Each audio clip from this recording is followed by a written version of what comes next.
행복한 교회 승리하는 성도 여러분, 오늘도 믿음으로 어둠의 권세를 이기며 빛으로 더욱 가까이 가는 하루가 되시기를 바랍니다. 누구나 같이 하루에 성경 한 장 읽고 묵상하고 5분 메시지 나누고 30분 각자의 처소에서 기도하는 153 경건의 시간에 오신 것을 환영합니다. 하나님께서 우리에게 선물로 주신 이날 9월 28일 목요일 순서입니다. 자, 오늘은 우리가 사무엘하 9장을 읽을 차례인데 저와 같이 3절만 지금 읽도록 하겠습니다. 왕이 이르되 사울의 집에 아직도 남은 사람이 없느냐? 내가 그 사람에게 하나님의 은총을 베풀고자 하노라 하니 시바가 왕께 아뢰되 요나단의 아들 하나가 있는데 다리 저는 자니이다 하니라. 아멘.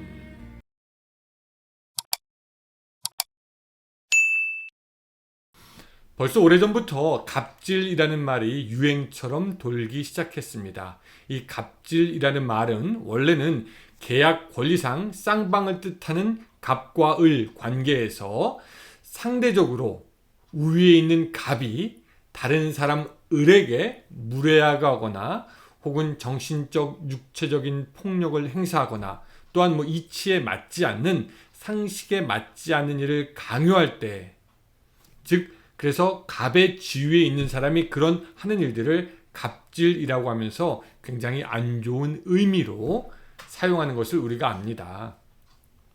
그런 갑질 관계로 보면은 다윗이 갑질을 당했죠. 사실 지금까지 누구에게? 사울에게 당했습니다.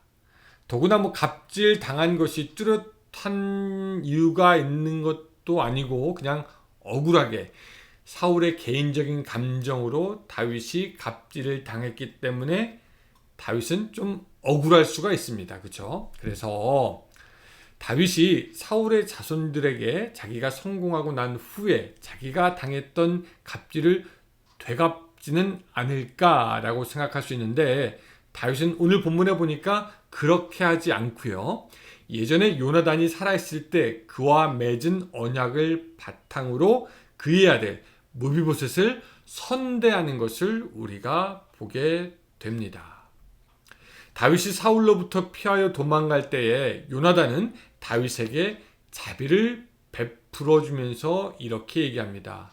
너는 내가 사는 날 동안에 여호와의 인자하심을 내게 베풀어서 나를 죽지 않게 할 뿐 아니라 여호와께서 너 다윗의 대적들을 지면에서 다 끌어버린 때에도 너는 내 인자함을 내 집에서 영원히 끊어버리지 말라라고 요나단이 부탁하죠. 그리고 다윗은 그 요나단의 말에 내가 그렇게 하겠다라고 맹세를 합니다. 그리고 오늘 본문에서는 다윗이 자기의 맹세를 신실하게 지켜가는 것을 우리가 보게 됩니다. 인간이란 존재가 간사한 존재여서 약속한 당사자들이 살아있을 때에도 지키지 못하는 경우가 많이 있는데 다윗은 요나단이 죽었음에도 불구하고 그와의 언약을 지켰던 겁니다. 또 약속을 지킬 때 모습도 가만히 보면은 요나단의 남은 측 자손인 무비보셋이 먼저 약속을 지키시오라고 요청한 것이 아니라 다윗은 1절처럼 자기가 먼저 그 약속을 지켜가는 것을 압니다.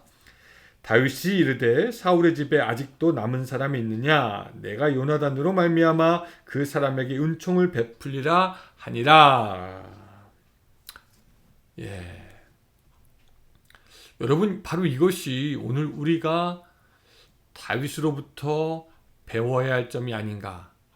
먼저 생각하고 먼저 가서 섬기고 먼저 약속을 지키는 모습 말입니다.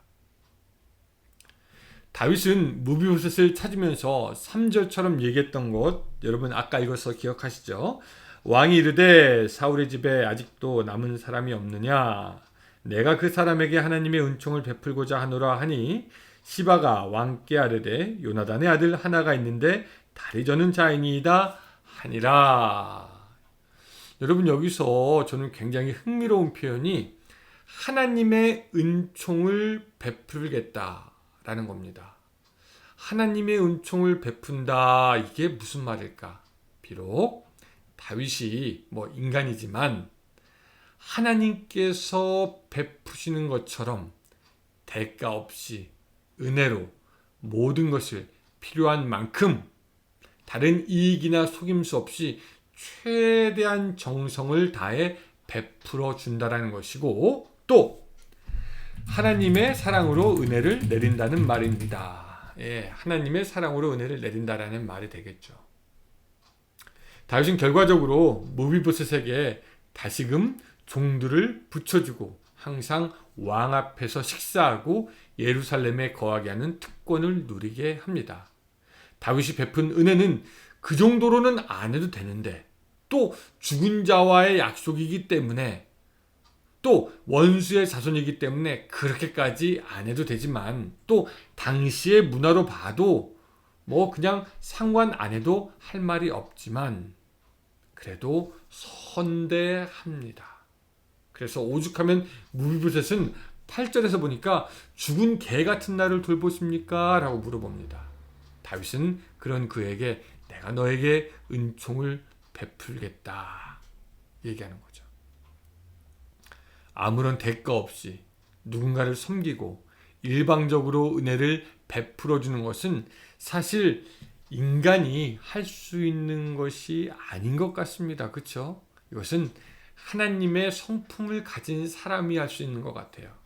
일반적인 인간의 성품이 아니라 하나님의 아낌없는 사랑의 성품을 닮은 사람이 할 수 있는 것인데, 오늘 다윗은요 그 신성한 성품을 보여주고 있습니다. 신실함으로 거저주고 끝까지 섬기는 거죠. 근데 여러분 아십니까? 이 아름다운 이 모습, 사실 성경이요 그렇게 우리에게 그 신의 성품에 참여할 것, 신성한 성품에 참여할 것을 사실은 촉구하고 있습니다. 세상에 썩어질 것들을 피하여서 하나님의 그 성품, 신성한 성품을 따르라라고 말씀하고 있는 거죠. 그래서 베드로후서 1장 4절은 이렇게 말씀합니다. 이로써 보배롭고 지극히 큰 약속을 우리에게 주사 이 약속으로 말미암아 너희가 정욕 때문에 이 세상에서 썩어질 것을 피하여 신성한 성품에 참여하는 자가 되게 하려 하셨느니라 라고 말씀하고 있습니다.